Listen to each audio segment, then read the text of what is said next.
I didn't cry when they told me. Mom's voice was syrupy, too gentle, that couldn't meet my eyes. They said my sweet 16 was postponed, not cancelled, just delayed because Emma was feeling overlooked. I remember the way she stood behind them, pretending to look sorry. Her nails were painted the same pastel pink I'd chosen for my cake. I didn't argue, I just smiled.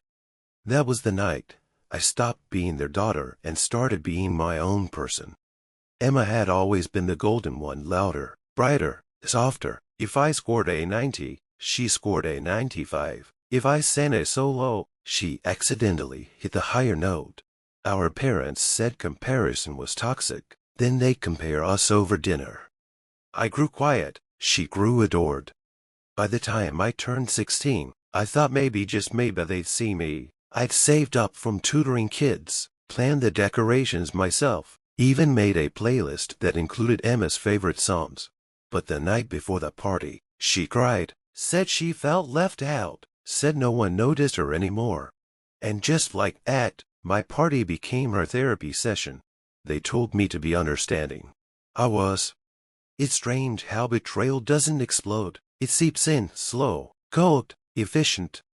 The next morning, I started packing, not my themes, my intentions. I kept my grades perfect, my tone pleasant, my face calm, but behind that, I was collecting every thread that could pull me free.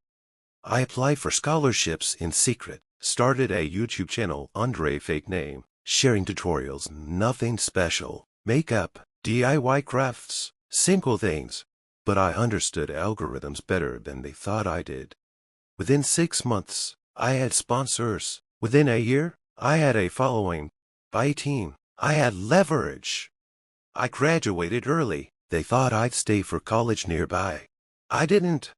When I left, I didn't say a word, just left a letter. You told me to be understanding. I finally understand. I took a train out of town with one suitcase, one laptop, and one goal: to make my name mean something they couldn't ignore. 2 years later, my show aired. A home renovation competition, my design, my creativity, my work. They didn't recognize the name at first. I'd used my middle one, Lena. The night the first episode premiered, my face filled the TV screen in their living room. Emma's breakdown started live on social media. She posted a story crying, saying I'd stolen her life, said she'd inspired me.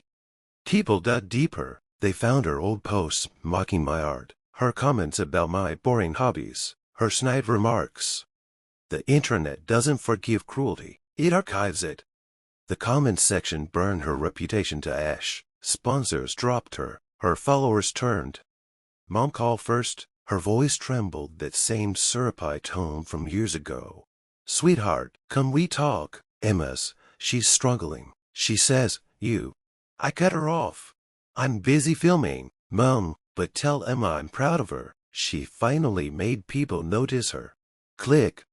They tried to spin it later: family therapy, public apologies, joint video invitations, but I knew their rhythm by heart. First guilt, then control, then erasure. I'd outgrown that symphony. Months passed. The show hit #1. I was invited to late-night interviews, asked about my journey. I told the truth, just not the names.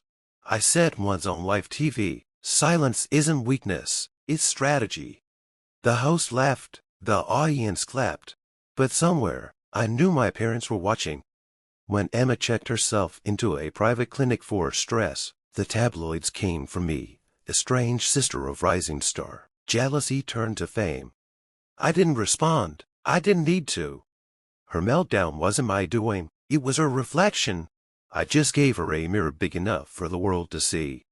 Sometimes I think about the canceled Sweet 16, the pastel balloons, the cake that never got baked, the invitations that never got sent. Funny how they thought that night would humble me. It did, but not the way they meant. It taught me that love conditional on silence isn't love, it's obedience. It taught me that sometimes the loudest revenge is success whispered in your own voice, on your own stage. When people ask if I've forgiven them, I tell them yes. Forgiveness is easy when you no longer need the apology. Because the truth is, they didn't cancel my birthday. They built the woman who replaced the girl who wanted one. And when Emma saw me on TV, smiling under studio lights, she finally understood what it feels like to be overlooked. Only difference is I didn't need to cry to be seen. I just needed to stop asking for permission.